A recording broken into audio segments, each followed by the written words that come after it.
Reka Toplica u Viči. Pa evo da pokažemo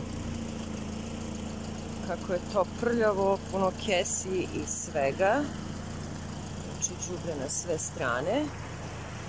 A sad ako bi neko probao to i da čisti, on bi bio kažnjen. To se desilo čoveku u Kuršumliji. Vidite. To ovdje. Da približim. Ne može se vidi ovako kako je to u prirodi.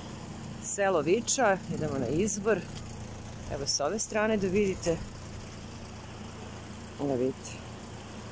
Znači kese, plastika, đubre, svuda đubre. Priroda nam dala, Bog nam dao, narod uništava. Sad smo prošli Milan Toplica, izvor sa vodom koja je proglašena za najbolju vodu na svetu.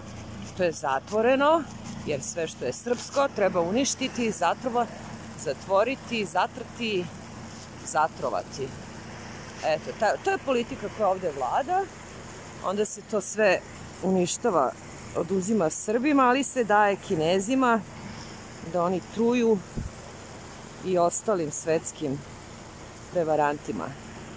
Da eksploatišu naše blago od Boga i prirode dato, koje pripada svima nama, dati drugima da eksploatišu dok nam zemlju truju, uništavaju, nas satiru. Eto, reka Toplica, selo Viča, Toplički kraj. Toplički kraj, idemo opet na jedan izvor sa sumpornom vodom da uzmemo.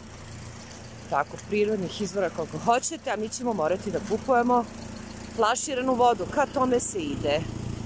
Ovdje inače ima i dabrova i vidri. Ma priroda bre bogata i dašna. A narod nehajan. Zaboravio da vidi svet oko sebe. On muž mi svira, opominje me. Idem, ćao.